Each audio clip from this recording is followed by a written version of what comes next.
Sir बिस्मिल्लाहिर्रहमानिर्रहीम। Sir आज हम करेंगे एक्स्ट्रा ऑर्डिनरी जनरल मीटिंग, लेकिन एक्स्ट्रा ऑर्डिनरी जनरल मीटिंग करने से पहले एक बात मैं आप लोगों को बता दूं कि अब देखो, स्टेचुरी मीटिंग क्या होती है। सर स्टेचुरी मीटिंग वो मीटिंग होती है जो कि मुझे करनी होती है लाइफ टाइम में एक दफा, लाइफ टाइम में एक दफा, ठीक है। और उस मीटिंग का मकसद होता है इंट्रोडक्टरी मीटिंग मेंबर्स को आपस में इंट्रोड्यूस करवाना। इसके अलावा तो और कोई मकसद नहीं होता। मेरे लिए अहम चीज ये है सर, अगर मैं अगर मैं सर क्या करूं कि आ, अगर मैं जो है एनुअल जनरल मीटिंग है, अगर मैं उसको देखूं तो वो साल में मुझे एक दफा करनी होती है। विद इन 16 में पहली एजीएम कब करनी होती है? Within 16 month from date of incorporation, within 16 month from date of incorporation. फिर आप जब भी करें, ठीक है ना। सेकंड एजीएम के लिए फिर मेरे लिए ये हो जाता है कि क्लोजिंग फाइनेंशियल ईयर के क्लोज के 120 दिन के अंदर करनी होती है, ठीक है। अब सर सीन ये है, कुछ कुछ कंपनीज क्या करती हैं, वो बोलती हैं यार अभी ये जो स्टेचुरी मीटिंग है, अब ये जो स्टेचुरी मीटिंग है ये मैं करूं, इसकी कब तक करनी है? 180 days from date of 180 days from date of commitment of business और 9 month from date of income. पहले ये करूं, उसके कुछ दिन बाद मैं क्या करूं सर, एजीएम करूं। तो यार काफी ना, ये बार बार मीटिंग अरेंज करना, बार बार इन मीटिंग को संभालना, इनका खर्चा करना ना, ये काफी इरिटेटिंग हो जाएगा, काफी एक्सपेंसेस भी हो जाएंगे। तो ऐसा करते हैं कि हम ना एक एजीएम ही कर लेते हैं। तो स्टेचुरी का मतलब भी इंट्रोड्यूस ही करवाना है, स्टेचुरी का मतलब भी इंट्रोड्यूस ही करवाना है। हम ऐसा करते हैं कि जो स्टेचुरी मीटिंग का टाइम पीरियड है ना, स्टेचुरी मीटिंग का जो टाइम पीरियड है, पहले सुन लें सर मेरी बात। स्टेचुरी मीटिंग का जो टाइम पीरियड है ना, वो क्या टाइम पीरियड है sir? 9 month earlier of 9 month from date of incorporation और 180 days from commencement of business. अगर इस टाइम पीरियड से, मतलब स्टेचुरी मीटिंग की डेडलाइन से अगर पहले मैं एनुअल जनरल मीटिंग कर लूं, ठीक है ना, अगर स्टेचुरी मीटिंग के टाइम पीरियड से अगर मैं पहले एनुअल जनरल मीटिंग कर लूं तो क्या कर सकता हूं? बिल्कुल कर सकता हूं सर। अगर मैं ऐसे करूं तो उसके अंदर, एनुअल जनरल मीटिंग के अंदर, एनुअल जनरल मीटिंग की बातें भी हो जाएंगी और सर स्टेचुरी का मकसद भी पूरा हो जाएगा। कैसे सर? स्टेचुरी रिपोर्ट भी दे दी जाएगी सर। उसके अलावा सर क्या किया जाएगा सर, एनुअल जनरल मीटिंग के अंदर सर इंट्रोडक्शन भी हो जाएगा मेंबर्स का, मेंबर्स आपस में मिल भी लेंगे, मेंबर्स को पता भी चल जाएगा कि कौन कौन हमारी कंपनी के डायरेक्टर्स हैं, कौन कौन हमारी कंपनी के चीफ एग्जीक्यूटिव है, कौन कौन हमारा लीगल एडवाइजर। सारी बातें उस एनुअल जनरल मीटिंग में हो जाएंगी। तो सर क्या ऐसा पॉसिबल है, अगर मैं annual general meeting statutory meeting के टाइम पीरियड में कर लूं सर, स्टेचुरी मीटिंग के टाइम पीरियड में कर लूं, मतलब इस टाइम पीरियड में, जिस टाइम पीरियड में मुझे स्टेचुरी मीटिंग करनी थी, उस टाइम पीरियड में मैं एनुअल जनरल मीटिंग कर लूं, एनुअल जनरल मीटिंग लेट ना करूं, डेट से ना करूं, तो क्या सर फिर मुझे दोबारा स्टेचुरी मीटिंग करनी पड़ेगी? नहीं सर, स्टेचुरी मीटिंग तब आपको नहीं करनी पड़ेगी, क्योंकि मकसद आपका पूरा हो जाएगा, ठीक है ना। तो क्यों? क्योंकि सर स्टेचुरी मीटिंग का काम यही होता है, स्टेचुरी रिपोर्ट देना और साथ साथ इंट्रोड्यूस करवाना, ठीक है। तो वही बात आप एनुअल जनरल मीटिंग में कर लेना, खाम खा आप डबल डबल मीटिंग करें, एक्सपेंसेस बियर करें। पर शर्त ये है कि स्टेचुरी मीटिंग के टाइम पीरियड में, जो डेडलाइन, जिस टाइम पीरियड में स्टेचुरी मीटिंग कर लेनी है, उसी वक्त, उससे पहले एजीएम कर लेनी है, एनुअल जनरल मीटिंग। तो फिर आपको स्टेचुरी मीटिंग नहीं करनी पड़ेगी सर। यही बात यहाँ पे लिखी हुई है, note: no statutory meeting shall be required if the AGM is held before due date of statutory meeting। अगर statutory meeting की ड्यू डेट से, डेडलाइन से पहले एजीएम करवाई गई, जो कि हम कर सकते हैं। पहली एजीएम के लिए क्या रिक्वायरमेंट है? Within 16 month from date of incorporation. तो अगर सर हमने वो कर ली तो सर आपने फिर एजीएम, फिर स्टेचुरी मीटिंग करने की जरूरत नहीं है, क्योंकि मकसद पूरा हो जाएगा। सही है सर, ये बात यहाँ पे क्लियर होती है?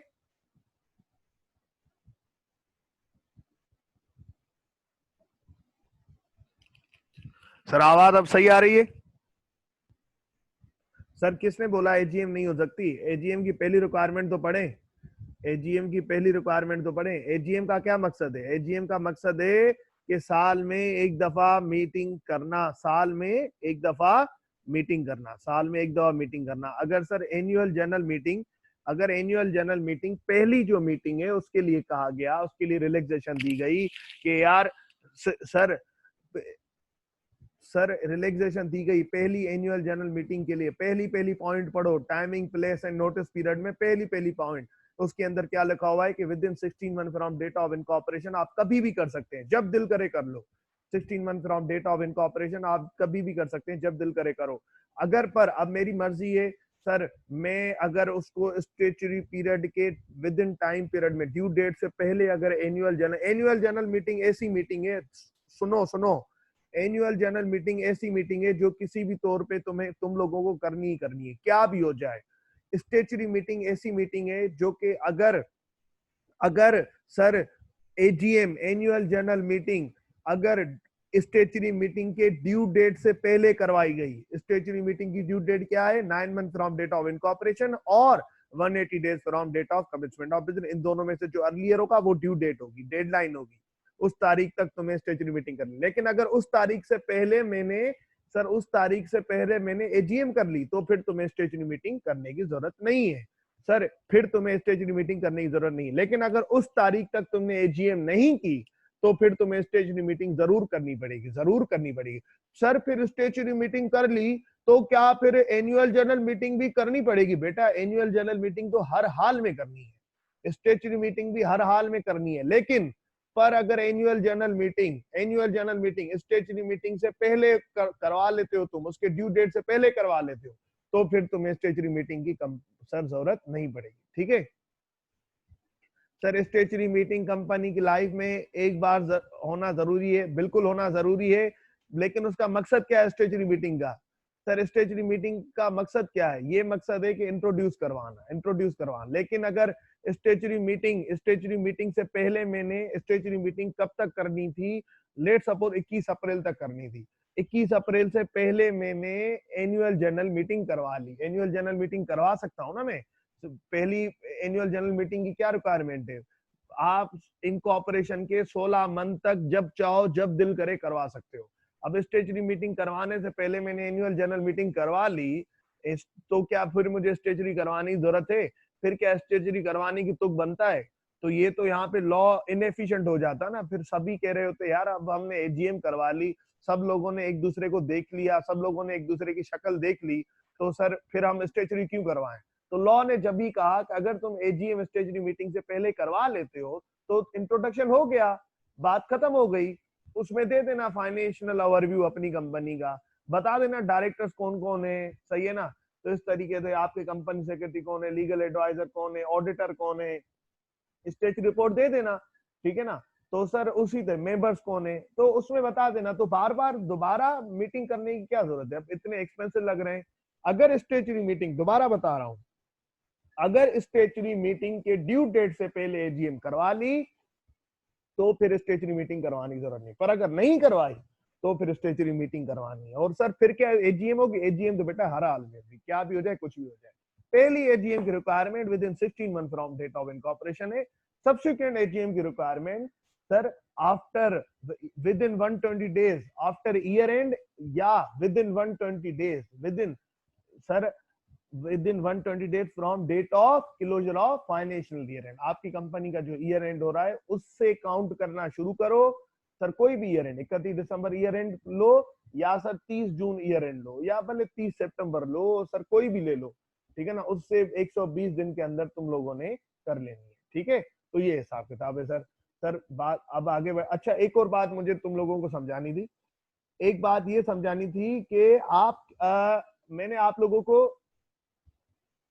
सर फिर तो स्टेचुरी मीटिंग होती नहीं? नहीं बेटा होती है। बहुत सारी कंपनीज क्या करती हैं सर, नहीं बहुत सारी मीटिंग, एजीएम करना इतना आसान नहीं होता। एजीएम के अंदर आपको फाइनेंशियल स्टेटमेंट बनाने होते हैं। हर कोई अपनी कंपनी, लिस्टेड कंपनी होगी, हर कोई अपनी शेयर प्राइस बढ़ाने के लिए, शेयर प्राइस को अच्छा दिखाने के लिए कोशिश करेगा कि मेरे फाइनेंशियल स्टेटमेंट की शक्ल सबसे अच्छी में अच्छी पोर्ट्रे हो, नजर आनी चाहिए। अब उस वक्त अगर एफएस अच्छे बन जाएं तो एजीएम कर लेते हैं, कुछ नहीं बनते तो नहीं करते हैं, ठीक है ना? फिर स्टेचुरी मीटिंग करके काम चलाते हैं। और सर जैसे एफएस अच्छे बन जाएं तो फिर आगे कर लेते हैं, ठीक है ना? जिनको जो अच्छी कंपनीज होती हैं, आती कारोबार बड़ा अच्छा चल रहा होता है तो वो क्वार्टरली अकाउंट देके अपना काम चला लेती है, ठीक है? अब मेरी बात सुने सर। अब बात ये है कि मैंने आप लोगों को एक बात बताई थी, स्पेशल रेजोल्यूशन में हमने पढ़ा था, आराम से सुन लेना। स्पेशल रेजोल्यूशन में हमने पढ़ा था कि यार सर, स्पेशल रेजोल्यूशन में हमने पढ़ा था कि यार अगर हम क्या करें सर, अगर हम स्पेशल रेजोल्यूशन में ये बात हुई थी कि अगर हम सारे मेंबर्स को कम से कम 21 दिन पहले नोटिस जाना चाहिए, लेकिन अगर सारे मेंबर्स एग्री कर जाएं तो 21 दिन से कम में नोटिस दिया जा सकता है। ये हमने बात पढ़ी थी या नहीं पढ़ी थी, ये बताएं। ये बात पढ़ी थी या नहीं पढ़ी थी?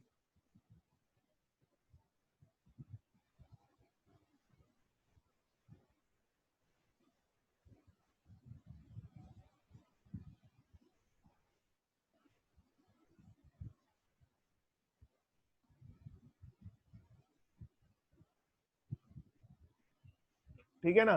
तो अब सीन ये, लेकिन ये किस केसेस में? अब देखो, जो लिस्टेड कंपनी होती है ना, जो सर लिस्टेड कंपनी होती है, उनके केसेस में सर बहुत सारे लिस्टेड कंपनी के केसेस में सर बहुत मेंबर्स होते हैं। लिस्टेड कंपनी के शेयर पाकिस्तान स्टॉक एक्सचेंज में नजर आते हैं। आप भी कभी भी अकाउंट खुलवा के अपना ब्रोकर के पास आप भी अकाउंट ले सकते हैं, आप भी जो है ना किसी भी कंपनी का शेयर ले सकते हैं, कंपनी को पता भी नहीं चलेगा शुरू के अंदर।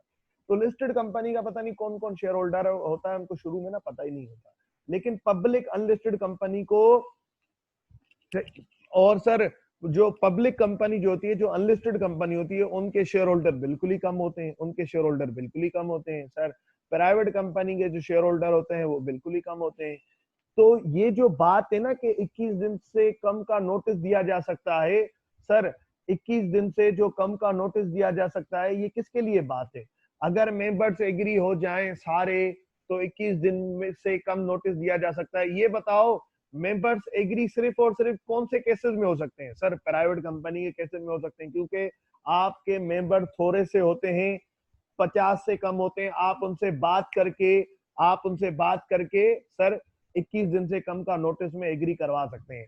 पब्लिक अनलिस्टेड कंपनी, वहां पे भी मेंबर थोड़े से होते हैं, तो आप उनसे भी बात करके सर 21 दिन से कम का नोटिस दे सकते हैं। लेकिन पब्लिक, अक्सर आपने देखा होगा, पब्लिक लिस्टेड कंपनी का ही नोटिस न्यूज़पेपर या सर 21 दिन पहले आ जाता है, लेकिन बाकी कंपनीज का नहीं आता। तो पब्लिक लिस्टेड कंपनी में ये पॉसिबल नहीं है कि सर वो आप हर मेंबर से पूछ लें, उनको बोलें, हर मेंबर से आपका कांटेक्ट हो जाए, सारे मेंबर से कांटेक्ट हो जाए।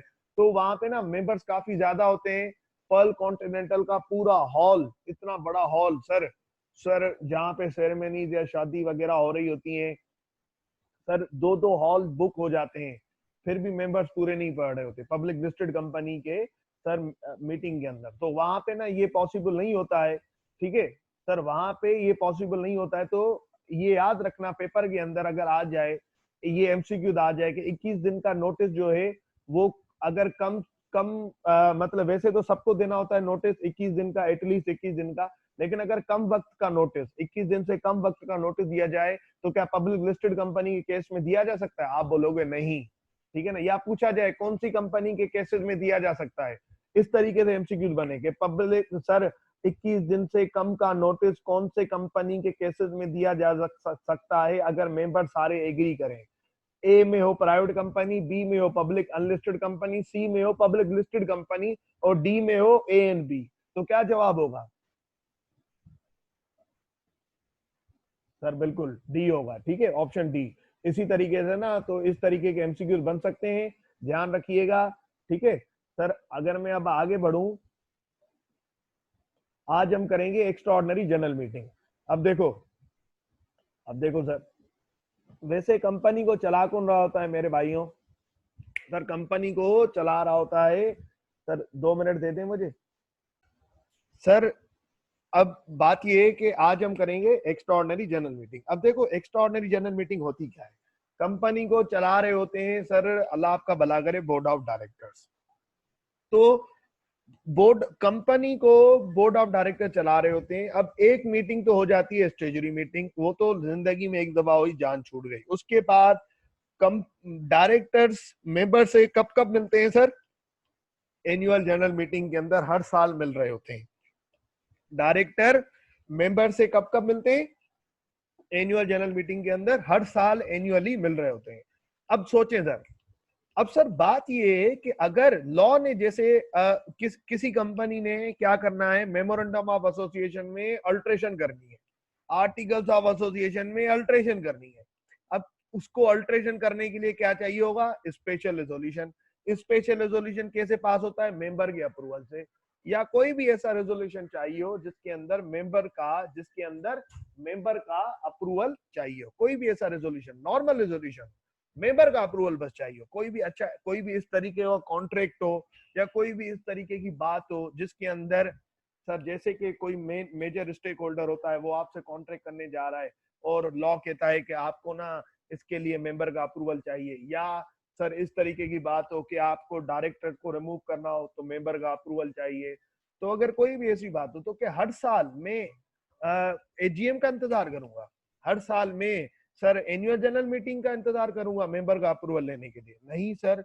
लेट सपोज कोई टेंडर आया है, मुझे 1 महीने में जो है ना उसका वो कॉन्ट्रैक्ट करना है, लॉ कहता है कि अगर वो तुम कॉन्ट्रैक्ट करोगे, लेट सपोज सर वो इस नेचर का कॉन्ट्रैक्ट कोई कि अगर लॉ कहता है कि अगर तुम वो कॉन्ट्रैक्ट करोगे तो मेंबर का अप्रूवल चाहिए होगा, तो क्या मैं वो कॉन्ट्रैक्ट छोड़ दूंगा? मैं बोलूंगा मेंबर से तो सिर्फ और सिर्फ एनुअल जनरल मीटिंग में मिलता हूँ, बाकी तो मिल नहीं सकता। तो लॉ ने कहा अगर स्टैट्यूटरी मीटिंग और एनुअल जनरल मीटिंग के अलावा अगर कोई मीटिंग बचती है, अगर कोई मीटिंग सर बचती है, स्टैट्यूटरी मीटिंग और एनुअल जनरल मीटिंग के अलावा अगर कोई मीटिंग बचती है तो सर वो है एक्स्ट्रा ऑर्डिनरी जनरल मीटिंग। ये क्यों रखी गई? ये इसी वजह से रखी गई कि अगर डायरेक्टर्स को कोई सर ऐसी बात करनी है, कोई सर ऐसी बात करनी है एनुअल जनरल मीटिंग के अलावा, ठीक है ना सर, कोई ऐसी बात करनी है सर जो कि एनुअल जनरल मीटिंग में नहीं हो सकती इस वजह से क्योंकि बीच में करनी है, जल्दी करनी है, मेंबर का अप्रूवल चाहिए, तो सर वो एक्स्ट्रा जनरल मीटिंग बुला के कर सकता है। सर तीनों मीटिंग्स कौन बुलाता है? स्टेचुरी मीटिंग कौन बुलाता है? Sir director. अब काम की बात सुने, स्टेचुरी मीटिंग कौन बुलाता है? Sir director. सर अल्लाह आपका भला करे, एनुअल जनरल मीटिंग किसको बुलानी होती है? सर डायरेक्टर्स को। अगर स्टेचुरी मीटिंग डायरेक्टर ने नहीं बुलाई, अगर स्टेचुरी मीटिंग डायरेक्टर ने टाइम पे नहीं बुलाई तो कौन बुलाएगा? कमीशन। अगर annual general meeting sir time पे नहीं बुलाई डायरेक्टर्स ने तो कौन बुलाएगा? Security exchange commission of Pakistan. बिल्कुल ठीक है ना। अब सर यही बात है कि अब देखो सर इसके लिए तो कोई टाइम पीरियड नॉर्मली होता नहीं है। अब इसके लिए क्या सीन होता है? सर रुक जाए, सबके सवाल दूंगा, सबके जवाब दूंगा, यहाँ पे ना रुक जाए। अब सीन ये है मेरे भाइयों,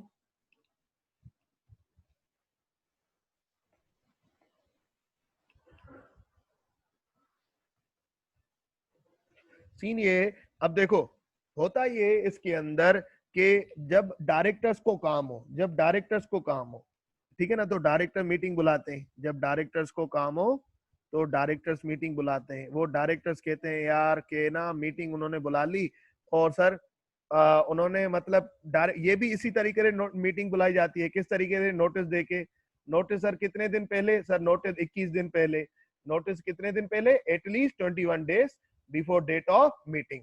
इसके अंदर भी वही बात है कि अगर मेंबर एग्री हो जाए तो आप कम डेज का नोटिस देके बुला सकते हैं, लेकिन जब डायरेक्टर्स को काम हो वो बुला के मीटिंग कंडक्ट कर सकते हैं। ठीक है, यहां तक एग्री हो।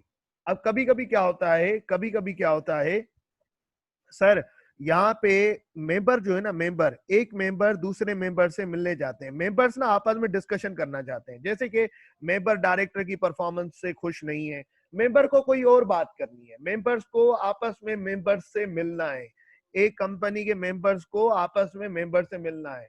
ठीक है ना। कौन से मेंबर? हर मेंबर की तो नहीं सुनी जाएगी ना, हर मेंबर की नहीं सुनी जाएगी सर। वो मेंबर या तो अकेला मेंबर जिसके पास at least 10%, sir 10% at least share holding हो, 10% एटलीस्ट शेयर होल्डिंग हो। ठीक है, या अगर अकेला है तो 10% शेयर होल्डिंग हो उसके पास, या अगर सर या तो किसी के पास अगर 2% है, किसी के पास 2% है तो वो सर बाकियों से मिलके, वो सर बाकियों से मिलके 10% कर ले।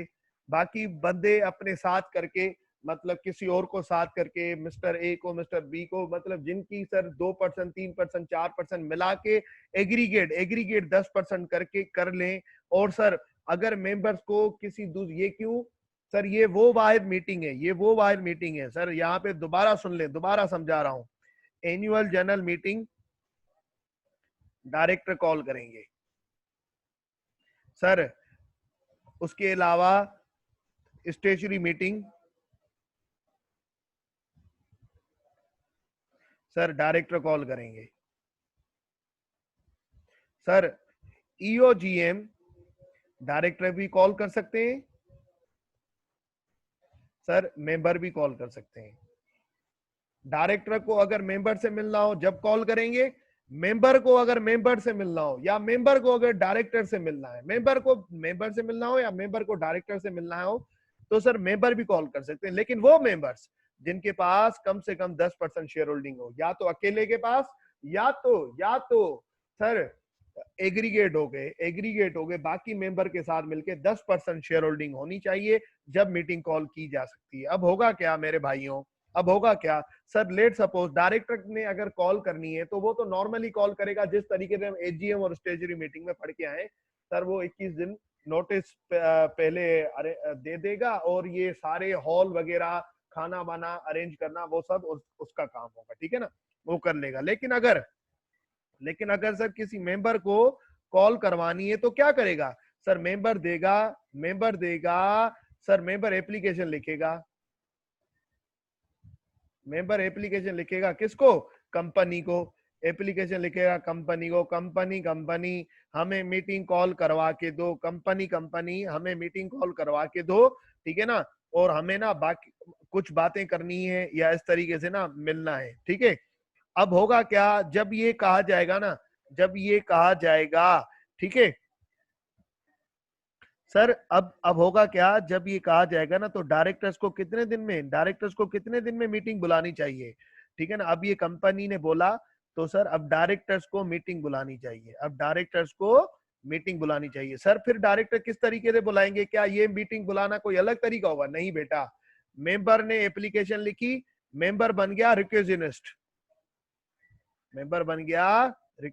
ठीक है। अब मेंबर ने कंपनी को बोला, अब डायरेक्टर मेंबर बन गया रिक्वेजनिस्ट, और डायरेक्टर अब उसी तरीके से मीटिंग बुलाएगा जैसे नॉर्मली बुलाया करता है सर। लेकिन लेट सपोज एप्लीकेशन की डेट थी कोई 30 अप्रैल, डायरेक्टर ने कब तक बुलानी है सर, ये एप्लीकेशन की डेट है, डायरेक्टर ने कब तक बुलानी है sir, 21 days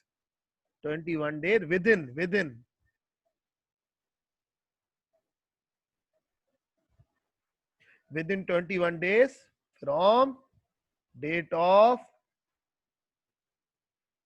application, sir within 21 days from date of application। अगर 30 दिन से मैं 21 दिन कंपेयर करूं तो कितने दिन बनेंगे sir, 21 May.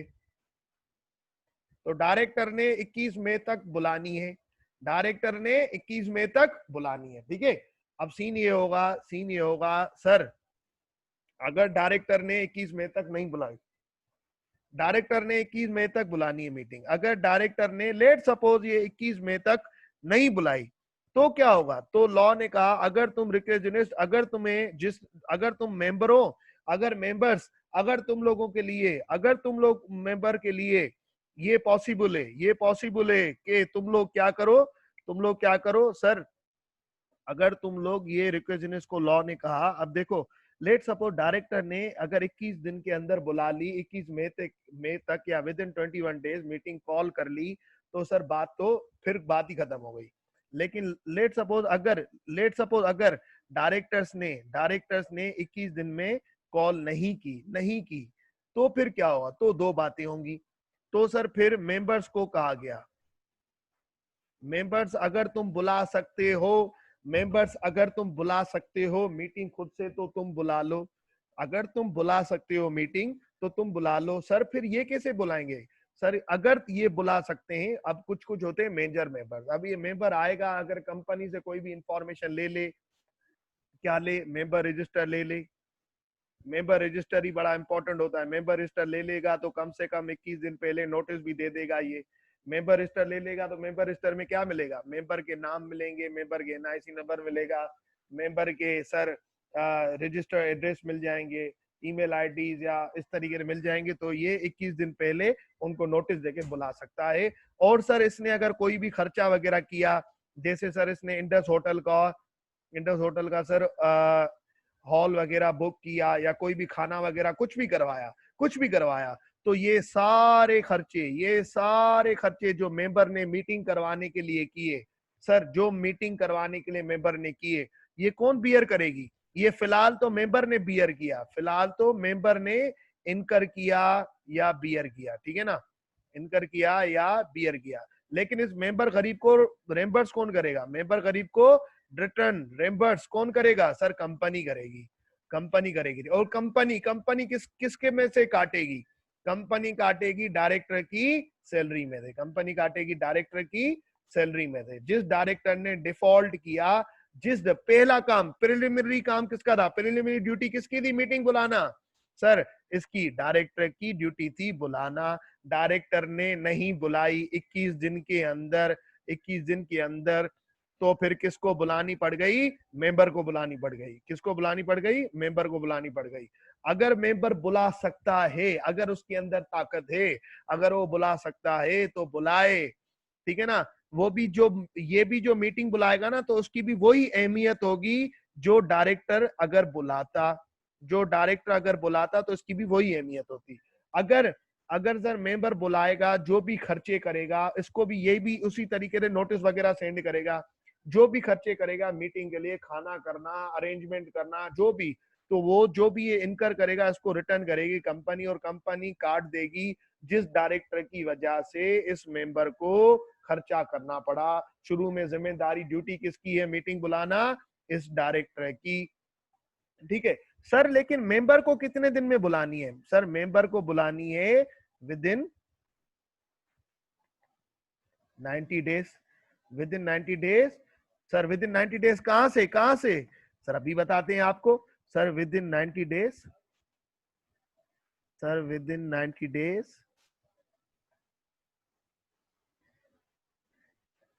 From date of application. Date of application क्या है? 30 अप्रैल। तो within 90 days from date of application. अगर मेंबर ने within 90 days of, member ने बोला हाँ मैं बुला सकता हूं मीटिंग, हाँ मैं बुला सकता हूं, लेकिन मेंबर ने within 90 days of meeting नहीं बुलाई, तो क्या हो जाएगा? जो एप्लीकेशन दी गई थी ना, जो एप्लीकेशन दी गई थी ना, वो क्या हो जाएगी? सर वो इनवैलिड हो जाएगी, वो इनवैलिड हो जाएगी, उसकी कोई अहमियत नहीं रहेगी, उसकी कोई अहमियत नहीं रहेगी। सही है। अब सर एक बात है, अगर मेंबर कहता है कि यहाँ पे, अब दोबारा आते हैं यहाँ पे, डायरेक्टर ने मीटिंग नहीं बुलाई 21 मई तक, within 21 days from date of application, तो मेंबर ने बोला, दो बातें होंगी। पहली बात हमने पढ़ ली, मेंबर ने बोला मैं बुलाऊंगा। पर अगर मेंबर ने भी within 90 days from date of application नहीं बुलाई, तो बात ही खत्म हो जाएगी, फिर तो बस मीटिंग ही नहीं होगी। लेकिन अगर मेंबर ने बोला, यहाँ पे मेंबर ने बोला भाईजान मैं नहीं बुला सकता, ठीक है ना, मेंबर ने एसीसीपी को कहा, ठीक है ना, अब होगा क्या? एसीसीपी बुलाएगा। एसीसीपी एक्स्ट्राऑर्डिनरी जनरल मीटिंग में कब बुलाएगा?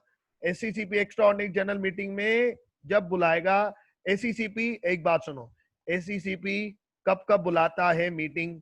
एसीसीपी बुलाता है स्टेचुरी मीटिंग के वक्त, स्टेचुरी मीटिंग के वक्त, जब एंड एजीएम के वक्त, एनुअल जनरल मीटिंग के वक्त, जब आप विद इन ड्यू डेट, जब आप within due date meeting conduct नहीं करते, मीटिंग फेल टू कंडक्ट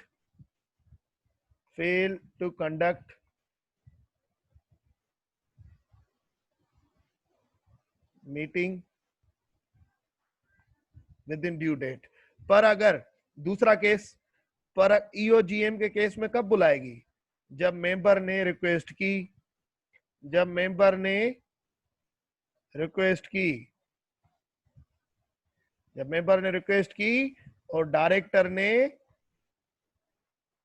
21 दिन में नहीं बुलाई, 21 डेज के अंदर कंडक्ट नहीं की, ठीक है ना, मेंबर ने रिक्वेस्ट की और डायरेक्टर ने नहीं कंडक्ट की, जब एसीसीपी बुलाएगी। फिर एसीसीपी जब मीटिंग बुलाएगी तो एसीसीपी मीटिंग बुला लेगी, और एसीसीपी मीटिंग बुलाते वक्त फिर कोई भी ऑर्डर दे सकती है, और वो जो ऑर्डर होगा वो डायरेक्टर्स को मानना पड़ेगा। और जो भी एसीसीपी खर्चा करेगी, वो खर्चा किससे रिकवर करेगी? कंपनी से रिकवर करेगी। ठीक है सर। अगर मैं अब यहाँ पे आ जाऊं भाईजान, ठीक है ना, यहाँ पे आ जाऊं, और सर यहाँ से लेके यहाँ से लेके यहाँ से लेके सर अगर मैं जाऊं सर यहाँ तक जाऊं, ठीक है ना, तो सर ये मेरा कवर हो जाएगा। आप इसको पढ़ लें, रीड कर लें सर। आप जो है ना इसको भी रीड कर लें, commission come calling of the meeting of commission sir, यहाँ तक आप रीड करें सुकून से। 10 मिनट दे रहा हूं, सुकून से रीड करें, क्वेश्चन पूछें, फिर आगे बढ़ते हैं, ठीक है sir. Company limited by guarantee not having share capital भी तो एक्स्ट्राऑर्डिनरी जनरल मीटिंग करवाती होगी ना एक्स्ट्राऑर्डिनरी जनरल मीटिंग। तो उनके केस में कब बुलाई जाएगी? मेंबर के रिक्वेस्ट में। Let suppose company limited by guarantee not having share capital, company limited by guarantee not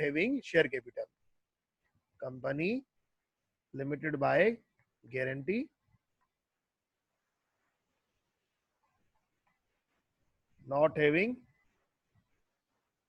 share capital. सही है। इनको कब बुलानी है? इनको अगर इनके भी यहाँ एजीएम ईओजीएम होती होगी, तो या तो इनके डायरेक्टर्स बुलाएं। लेकिन सर अगर इनके मेंबर्स बुलाएं, उनके मेंबर के पास तो शेयर होगा नहीं, फिर मेंबर कैसे बुलाएंगे? Let suppose total number of members कितने हैं? टोटल नंबर ऑफ मेंबर्स हैं कोई 90, ठीक है भाईजान। इस 90 का 10%, इस ये मेंबर्स हैं, बंदे इस 90 का 1/10 ले लो। 1/10 कितना बनेगा? 9। अगर नो मेंबर्स मिलके डायरेक्टर्स को रिक्वेस्ट करें, किसको रिक्वेस्ट करें? डायरेक्टर्स को। डायरेक्टर भैया हमें मीटिंग बुलानी है, ठीक है ना, तो सर फिर क्या होगा? तब आप इनको मीटिंग बुलानी पड़ेगी।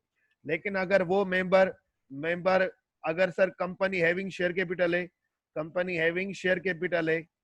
ठीक है ना, guarantee limited having share capital है, या sir normal company having share capital है, उनके केस में क्या होगा? उनके केस में कम से कम 10% शेयर होल्डिंग होनी चाहिए, ठीक है ना। शेयर लेने से ही वोटिंग पावर आता है। तो इस बात से घबराओ नहीं कि 10% शेयर होल्डिंग हो या 10% वोटिंग पावर हो, एक ही बात है। शेयर लोगे तो वोटिंग पावर आएगा ना मेरी जान, ठीक है ना। तो 10% से या तो 10% शेयर होल्डिंग एक बंदे के पास हो, या तो बाकियों के साथ मिलके आ जाए, ठीक है। तो ये बात यहाँ पे क्लियर हुई, ये बात समझ में आ गई।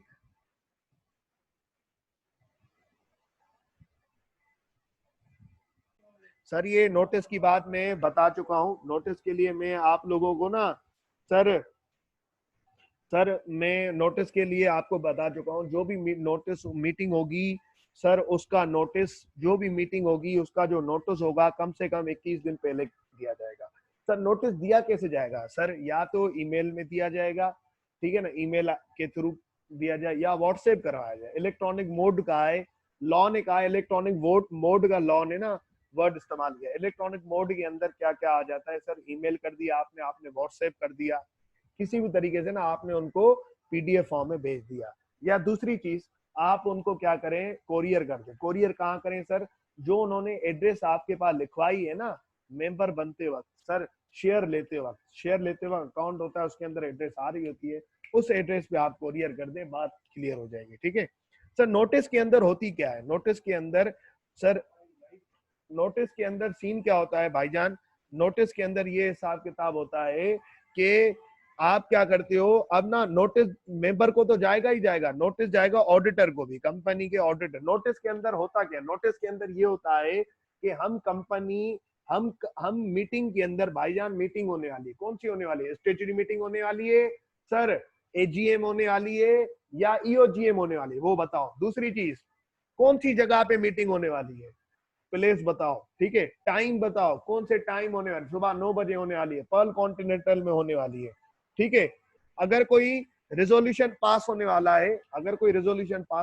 है, तो वो भी बताओ। दूसरी चीज, नोटिस में ये भी बताया जाता है कि कौन कौन सी बातें मीटिंग में डिस्कस होंगी, उनको एजेंडा करके रखा जाता है, ठीक है ना। जैसे 9 बातें डिस्कस होंगी तो 9 बातें स्पेसिफिकली लिखो, 4 बातें होंगी तो 4 बातें स्पेसिफिकली लिखो, ठीक है ना। वो सारी बातें मीटिंग के अंदर लिखी जाती हैं, ठीक है। अगर कोई मीटिंग के अंदर खास बात की